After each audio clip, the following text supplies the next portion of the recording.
वैसे तो आजकल की दुनिया में हम लोग व्हाट्सएप फॉरवर्ड्स को बहुत ज़्यादा गंभीरता से नहीं लेते हैं, लेकिन ये वाला जब व्हाट्सएप फॉरवर्ड मेरे पास आया तो इसने मेरी सोच पर एक गहरा असर डाला है और मैं चाहता हूं कि इसको आप ध्यान से सुने। ये व्हाट्सएप मैसेज है भगवान का घर के बारे में। कल दोपहर मैं बैंक गया था तो वहां एक बुजुर्ग भी अपने काम से आए थे।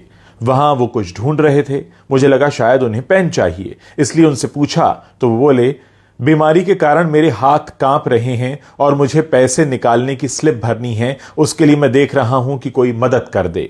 मैंने बोला, आपको कोई आपत्ति ना हो तो मैं आपकी स्लिप भर देता हूं।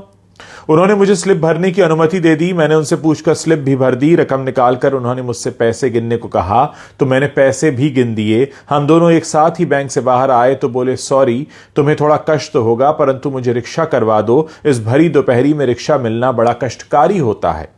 मैंने बोला, मुझे भी उसी ओर जाना है, मैं आपको कार से घर छोड़ देता हूं।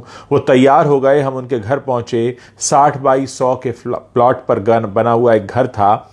घर तो क्या कहें, बंगला आप कह सकते हैं इसे। घर में उनकी वृद्ध पत्नी थी। वो थोड़ा सा डर गई कि इनको कहीं कुछ हो तो नहीं गया जिससे उन्हें कोई छोड़ने एक अपरिचित व्यक्ति घर आया है। फिर उन्होंने पत्नी के चेहरे पर आए भावों को पढ़कर कहा कि चिंता की कोई बात नहीं है, ये मुझे छोड़ने आए हैं। फिर बातचीत में वो बोले, क्या बोले अब ध्यान से सुनिएगा। फिर वो बातचीत में बोले, इस भगवान के घर में हम दोनों पति पत्नी ही रहते हैं, हमारे बच्चे तो विदेश में रहते हैं। मैंने जब उन्हें भगवान के घर के बारे में पूछा तो उन्होंने बताया कि हमारे परिवार में भगवान का घर कहने की पुरानी परंपरा है। इसके पीछे की भावना यह है कि यह घर भगवान का है और हम तो उस घर में रहते हैं, जबकि लोग कहते हैं कि घर हमारा है और भगवान हमारे घर में रहते हैं।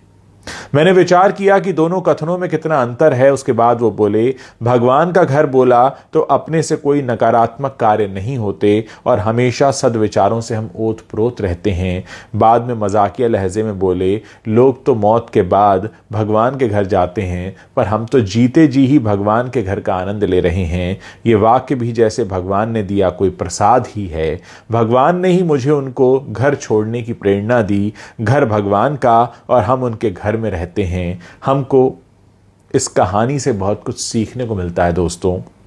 अगर हम इस पर अमल करना शुरू करेंगे तो हमारी आने वाली पीढ़ियों के विचार भी वैसे ही हो जाएंगे। अच्छे कार्य का प्रारंभ जब भी करो वो एक नई सुबह होती है। ज़रा सोचिए, अगर आप अपने घर को अभी से भगवान का घर कहने लगेंगे तो उसके अंदर से जितनी नेगेटिविटी है, जितनी नकारात्मकता है, वो खुद ही बाहर हो जाएगी और फिर हमें कुछ अपने अंदर ये सोचने की ज़रूरत नहीं है कि हम किस तरह से बिहेव करें अपने घर में। जब आपको पता होगा कि आप भगवान के घर में रह रहे हैं, भगवान का घर यानी मंदिर, और मंदिर में कैसे जाते हैं, सर झुका होता है, मन में कोई क्लेश नहीं होता, मन में कोई गलत भावना नहीं होती। और ऐसे ही अगर आप अपने घर में रहना शुरू कर दें तो यकीन मानिए कि पूरा जो संसार है वो स्वर्ग बन सकता है। इस मैसेज को आप फॉरवर्ड भी कर सकते हैं, बहुत से लोगों तक पहुंचा सकते हैं, ताकि बहुत से लोग आज से, अभी से, इसी वक्त से अपने घर को भगवान का घर मानने लगें और भगवान के घर में जितनी श्रद्धा से जाया जाता है, जितनी श्रद्धा से रहा जाता है, वैसे ही रहने लगें।